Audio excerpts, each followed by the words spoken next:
I the a-hole for saying that it's my sister's fault her husband is divorcing her? My 27 female sister, 32 female, is currently in the process of divorce started by her husband, 40 male. They were married for a total of 2 years. The problem started with brother-in-law wanting his own biological kids, I'll explain later, and my sister not wanting them. She was always against having kids, but the moment they started seeing each other, she started making certain changes about herself. He had a courtesy of telling her quite early where he wanted a relationship to go, and my sister at that point went from no to maybe to one day, and then yes. They got married. But maybe the realization finally hit her when we went to meet our cousin who had given birth. Yes, a new mother's body is not exactly the epitome of sexy because pregnancy does things to a mother's body. I could tell sister was detracting. And it was still early in the marriage when I asked her to reconsider and end the marriage now before it's too late. She was adamant that she wanted a child, but I could tell she was flaky. She never talked to me, but she would talk to our mother, and I would hear from her how brother-in-law was still going on about wanting a child, but she's not feeling like wanting a child anymore. Oh boy. A month ago, brother-in-law reached his limit and finally asked sister to be upfront, and she straight up told him she does not want to be a mother and started offering alternatives like adoption. Brother-in-law did not want to hear any of that, and sister came to live with us. As to why brother-in-law wants biological children, he was previously married and has 2 children. Then he found out that neither of them are biologically his. He pays child support but does not see the kids anymore. Understandable. Sister also knew this, but maybe love blinds people. She's here bawling her eyes out because brother-in-law started the divorce proceedings and does not want any sort of compromise. Parents have been giving brother-in-law crap for days now, and so is sister now about how stubborn he is, and wish she could see it before. It got annoying to a point where I told her that it was her fault that she was not ready, lied to him, and now expect him to accommodate, fully knowing his side, and that her foolishness impacted the life of 2 people. Now they're angry at me for taking his side. Am I the a-hole? If so, what can I do to make it right? I'm not going to retract my words because they're exactly what she did. Now for the top comments. Not the a-hole. She lied to her husband by pulling a bait and switch on him. That's really shady. She's getting what she deserves for doing that and just can't accept that. All you did was tell her the truth. These aren't the type of things you can just change your mind on when you marry someone, at least without consequence. She needs to commit one way or another because waffling on something as high gravity as this will doom her relationships to failure now and in the future. Props to you, Opie, for giving your sister a hard dose of reality. Did she pull a bait and switch, or did the reality hit her that she didn't want to go through pregnancy? Yes, that is possible. But she still didn't tell her husband that she had changed her mind. He had to confront her to even get her to tell the truth. Everyone sucks here except brother-in-law. This is a deal breaker for him. Ed is making the right choice. Compromise either way would only breed resentment and ruin what's left of their marriage. It's better and more responsible to cut it off now so they can find people who are fundamentally more compatible. Your sister definitely should have been honest. This is a situation of her own making because she tried, out of love, to want something she does not want. However, you didn't need to say that. You didn't need to rub salt in her wounds, and you've done her no favors for it. Your parents need to stop blaming brother-in-law. She doesn't need to forgo biological children just because she doesn't want them. He's not wrong for making this choice. It'd only be wrong if he tried to force her into pregnancy after she'd outright said no. He didn't. She made herself clear, so he left. That's unfortunate, but that's all it is. Real true support does not come from blasting the other person for the things they want for themselves. Less focus on him, more on her. And you learn to read a room. Tact is a valuable resource, and given that this is a sensitive subject, you should take your hints from that and be sensitive. There's nothing at all to be accomplished from telling her truths like that. You should apologize. Not because you stated something untrue, but because you were unwittingly or otherwise cruel to a family member who is already suffering. That was very well put. I agree with everyone sucks here. Unless you were directly asked for your opinion, Opie, then what you have done is kicked someone while they were down. You don't have to lie to her, but you don't have to wield the truth like a hammer either. She will get plenty of that in the divorce proceedings. Info. How do you know that your sister wasn't lying to herself and telling her husband what she believed was true at the time? Given what you have said about her freaking out about what pregnancy does to a woman's body and suggesting adoption, it sounds like your sister is opposed to giving birth, not to having children, and maybe she initially thought she could push past that fear for something she wanted with her husband. Now for the next story. Am I the a-hole for telling my sister her being a stay-at-home mom is a joke and she's just selfish? I want to make it clear I'm not slagging off being a stay-at-home mom, just my sister's version of it. I know how much hard work it is and I'm not putting anyone down for it. But my sister really does just sit around doing nothing all day, while somebody else does all the work, and then whines about how hard it is being a stay-at-home mom, and I've had enough of it. My sister Carol, 26 female, and I, 24 female, have always been polar opposites, so we do clash in quite a few things, but generally we are close. She has 2 kids, Rose 6 female and Ty 7 male, and I have a son Oz 2, and they're really close. Carol has always been a stay-at-home mom ever since she left school and never had a job, whereas I've always been career-driven. My job's hours can be long and irregular, but I love it. Though if ever say I'm tired or I've had a hard day, Carol has to one-up me and say how she's even more tired or has had an even harder day because she's a stay-at-home mom, so works 24/7. The thing is, all the things a stay-at-home mom does, she doesn't. Both kids are in school, and her husband Dan is the one that gets them ready, helps with homework, cooks all the meals, they have a cleaner. And Carol doesn't drive, so my mom picks kids up from school and looks after them till Dan gets home from work. Most weekends, Dan will bring the kids over to me. I live a 10-minute walk away, so Carol can have a break. So I don't have much sympathy for her, but most of the time I just let it go. But last week was half term. I was able to get most of the week off, but on Friday there was an emergency at work, so I needed to go in immediately. My husband was away, and my nanny and babysitter were busy, so I asked Mom if she could look after Oz as I had to go into work urgently, but she couldn't as she was looking after Rose. I asked where Carol was, and Mom told me she was at home but was feeling tired, so needed a rest. I said that she could bring Rose over, but she couldn't as Rose had friends over for a playdate. But I took Oz and rushed over to Carol's house to beg Mom to take him. While I'm talking to Mom, Carol came down. I explained the situation, but she said that as Rose has friends over, it would be inappropriate for Oz to be there. So I asked why Mom couldn't take Oz back home for a few hours and Carol watched the girls. Carol seemed offended by the suggestion that she should look after her own child herself. And I had about had enough and knew this was just wasting time when I had to get to work. So I said, well, thanks for nothing, and left and took Oz to work with me.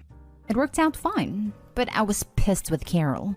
So today I went over to Carol's.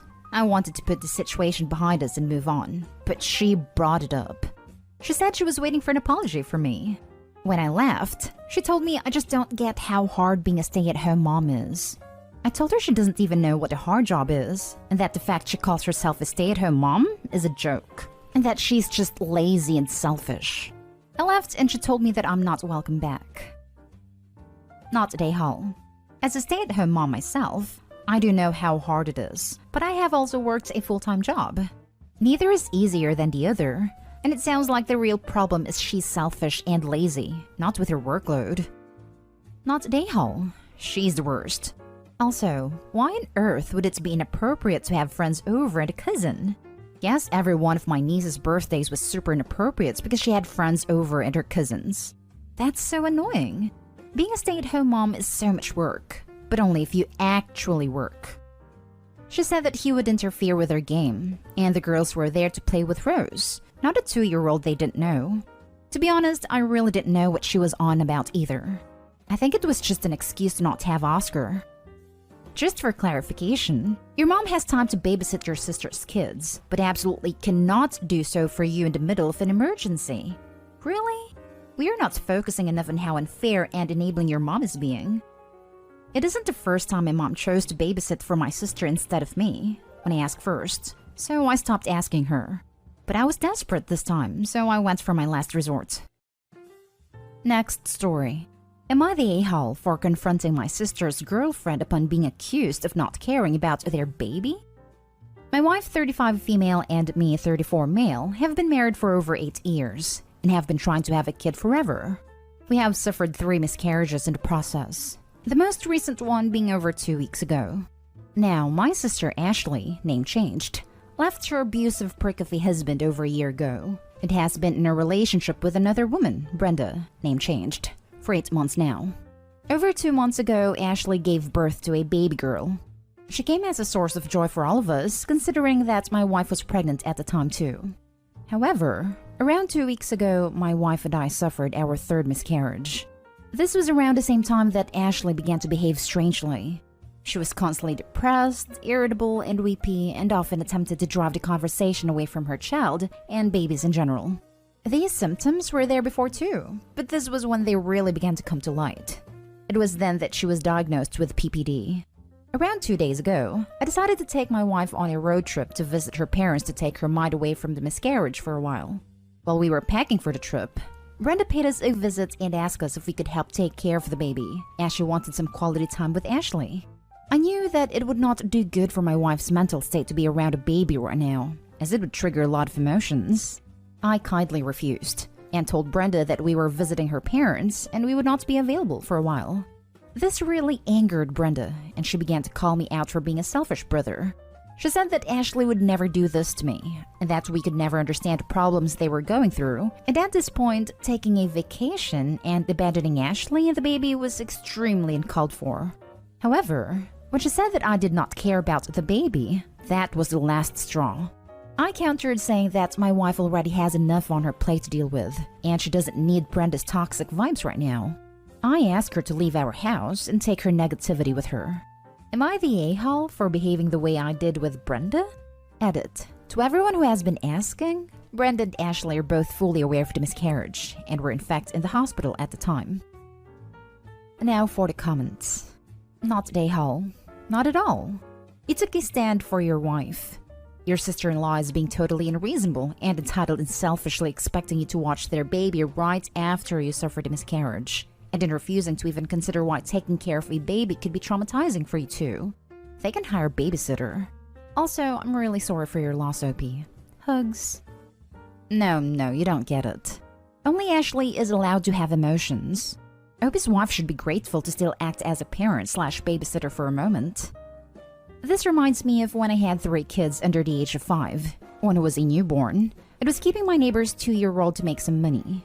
My husband's sister had 2 kids and wasn't handling this well, so her husband thought I should help her out, because he couldn't be bothered apparently. That discussion didn't go well. Not the a-hole. Brenda thinks that demanding free childcare from a woman who just suffered a miscarriage is reasonable. While it's admirable for Brenda to want to support Ashley through her PPD, she is completely lacking in empathy for your loss. You did the right thing for your wife. Brenda is the next abusive partner OP's sister has attracted. Likely narcissistic, coming by to enjoy OP's pain and throw oil on the fire. Not the a-hole, OP. Best to go low contact or no contact. Brenda was way out of line. I'm sorry Ashley was going through PPD, but your wife's, and your, loss was equally as devastating as your sister's PPD, perhaps even more so. Both you and Brenda were protecting your significant other, but Brenda was going about it by being an a-hole. You, on the other hand, were not an a-hole. Not at all. Last story is titled, Am I the a-hole for not letting my sister make my son's birthday cake? My sister is an aspiring professional baker. She set up a Facebook business for it in 2018, and so far has not been able to build up much of a client/customer base. Part of the reason for this is she isn't the best decorator out there, and sometimes she's downright bad. Before setting up, back in 2017, she did taste and feedback tests with the family. She told us she wanted to know if/where she needed to improve and all that stuff. Cool. A couple of people told her she was great and that she should open her business because she'd be great. The rest of us, me, dad, older brother, younger sister, and my husband, all mentioned how she needed to lay off on the sugar a bit because holy freaking hell was she poisoning those cakes. And we mentioned she would need to refine her skills with the decorating side.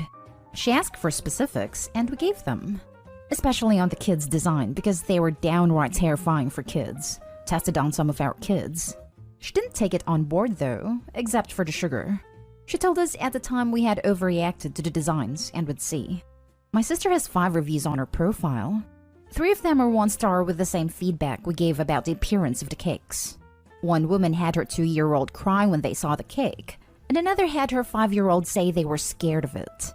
The other one was more angry about it and did not hold back. The other 2 are 3-star reviews and say it could have been a lot better. It frustrates my sister. She tries to grow but doesn't listen to feedbacks. My son is turning 8 this year, and it will be his first friend party due to circumstances. My sister asked if she could do the cake. I told her we had already ordered one, which is true. She was hurt would it go to her over another baker. She offered to cover the cancellation fee, and I turned her down. Then she got mad. Said how can she build her business if family won't even help her out and give her practice and a portfolio to build. I told her that she should start listening to the feedbacks she has received, instead of pressuring family to become guinea pigs for inventions. I also suggested she practice without getting an order, because it means she can provide a better quality product without using other people's money/celebrations to do it. She told me a good, not a prick, sister would give her the experience, and that it would mean so much more to my son to have a cake made by his loving aunt than some random baker. She has me feeling a bit bad because despite her telling me I'm a prick if I don't, I can see she's genuinely hurt we don't like her cakes enough to give her this. Am I the a-hole? Not the a-hole. Your sister does not have a business. She has a Facebook pipe dream. After 4 years, she needs to face reality that she's not capable of baking for profit. I think that's kinda where my frustration stems. She could make it a profitable business/side business if she put in the work to grow and improve in her weak area, decorating. It has never felt like she has put that work in. She expects to grow as she works, but people don't want to pay for that. Your sister is trying to walk before she crawls. She needs to refine her skills. No one wants a cake from the 1-star Facebook baker. Except me. I'm in bed and it's 3 a.m. Please bring me a cake from the 1-star Facebook baker. Now. Not today, home. As much as I hate to say it, some people got it, some people don't got it. She seems to fit into the latter category. She apparently needs a lot more practice before she entertains her dreams of branching out into a successful business. It may hurt her feelings, but you gotta be honest at times. Too much negative feedback in early stages can downright cripple a fledgling business. She needs to be 100% confident in her work and have a portfolio of cakes/treats that she has made that she can provide on request. My wife takes photos of every cake she makes, even just to kill time, and is building up quite a collection of photos. I agree. If she practiced and learned how to strengthen her ability in the decorating area of cake making, she could be doing a lot better, but she needs to put in the work to learn. Not everyone has a magical skill right off the bat.